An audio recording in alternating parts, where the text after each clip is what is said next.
Did you really call Zelensky Putin while sitting right beside him in front of most of the world? I saw that. Hey, Donald Trump. It's just me, Paula Poundstone. The cats are in the other room. I was just consulting with my dog, Mo. I saw the photo shoot with all the leaders of the NATO member countries together. You must have gotten to know each other quite well after all these years. Could I ask you a question? You asked the press if they had any questions for Putin, and you pointed at Zelensky. It's a little surprising, but it can happen.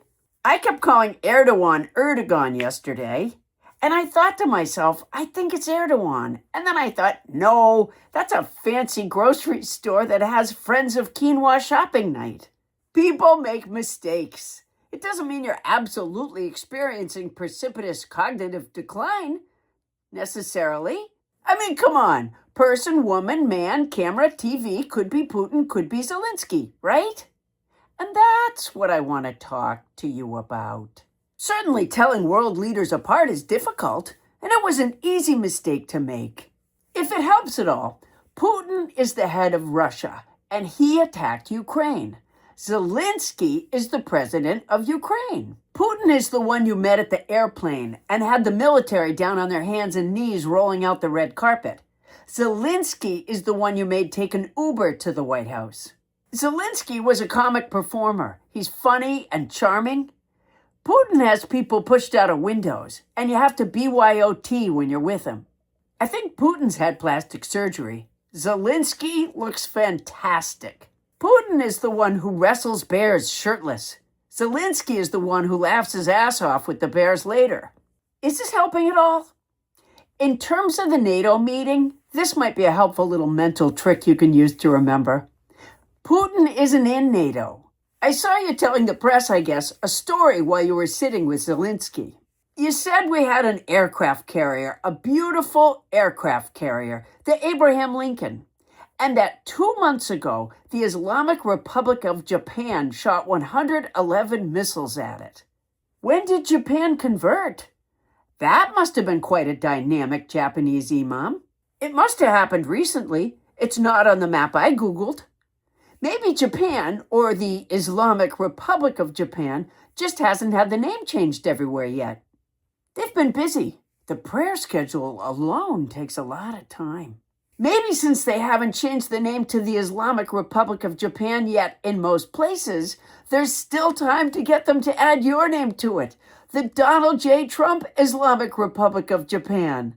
And they shot missiles at our aircraft carrier?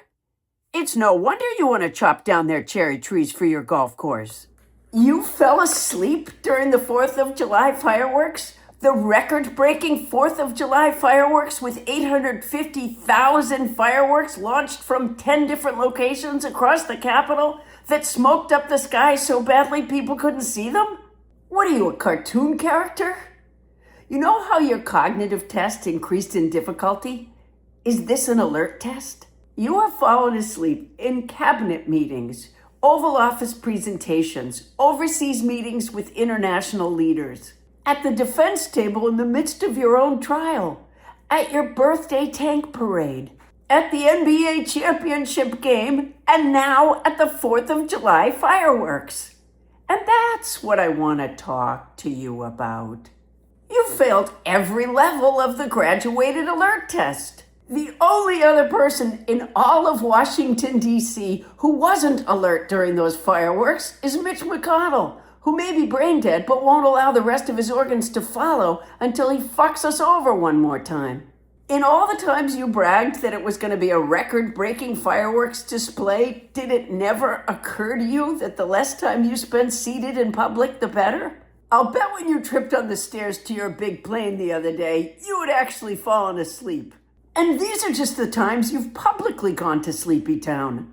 Privately, you must doze off after every fry you eat. Do you set the alarm on your phone for every 10 minutes? Donald. Maybe you should have a support rooster. There is no way this isn't a symptom of a health problem. You're too big to be one of Snow White's friends. It can't be safe. You could fall asleep in the shower. Does Walt Nada have to help you in the shower? Whatever that man gets paid, it is not nearly enough. Donald. Donald. Plus, you could fall off the toilet. No amount of money. Have you ever been on speakerphone during the negotiations with Iran?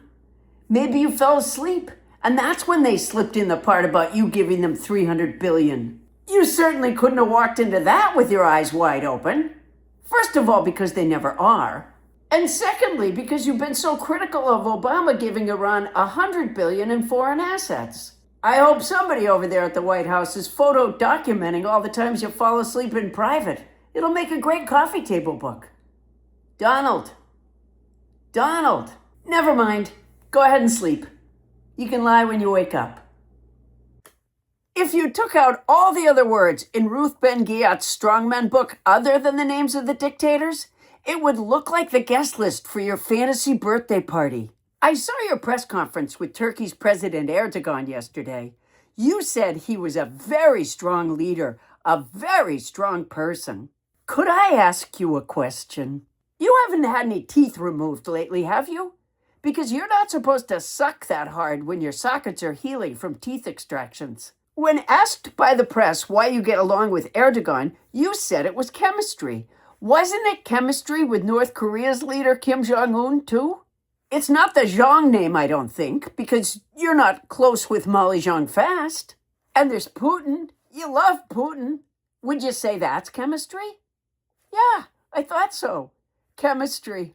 It's just that intangible thing you can't really put your finger on. You know how you say, if you hit me, I hit you back 10 times harder? You know who used to say that? The former Chilean dictator Augusto Pinochet. Ruth Ben-Ghiat says so in her book Strongmen. It's a great book. Have you read it? My bad. You know that word strongmen? It doesn't really mean men that are strong. And that's what I want to talk to you about.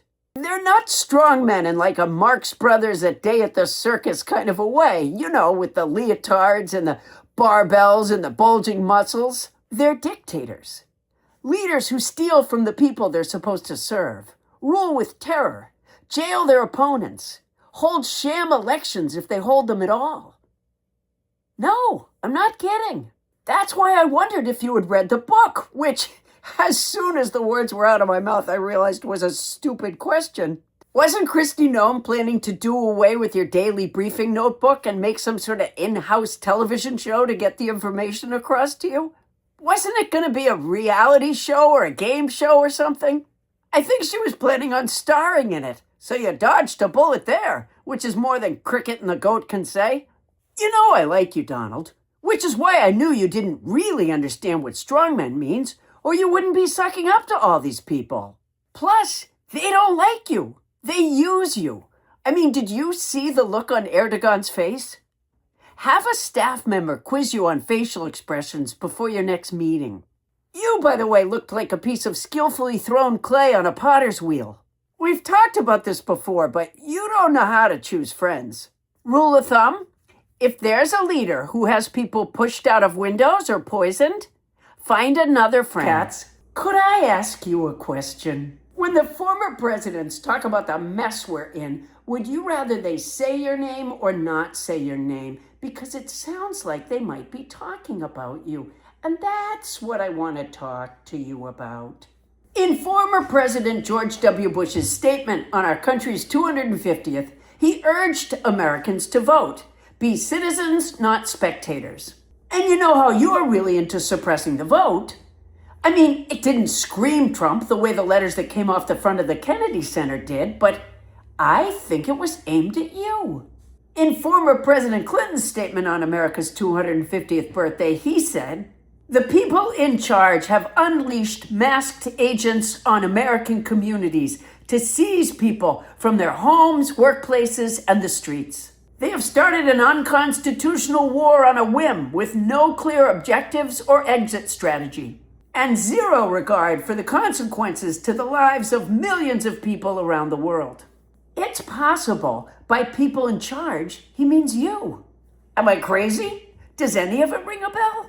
Masked agents, unconstitutional war, no objectives, no strategy, zero regard for the consequences to the lives of millions? Like an image is starting to form in my head, and that image weighs a lot more than its health record says it does. Are you recognizing this as stuff you've done? Or is it like the Epstein birthday card with your signature on it? Someone else must have done it.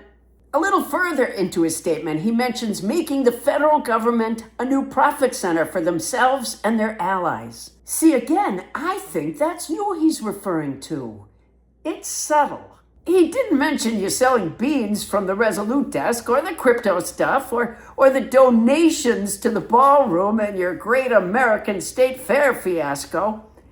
I just have a feeling. Former President Barack Obama made a statement on America's 250th birthday. He didn't talk about anything orange, hum the YMCA song, or bring up the probability of getting handshaking injuries on both hands. So he could have been suggesting someone else, but one thing he said was, the basic principle on which this country was founded, which is we don't have rulers, kings, monarchs, aristocracies, we have citizens. Here's what I thought of when I saw that quote. A couple of days ago, when you were signing something in the Oval Office, you looked up at the press just before you signed it and said, see, we rule with common sense. See what I mean? We rule? That's what makes me think he might have been talking about you. Right? We're not ruled, but you thought we were ruled. I can't think of anyone else who thought we were ruled in the last 250 years. He also said, no one is above the law, which I don't think is because he thinks Michelle has had her hand in the cookie jar.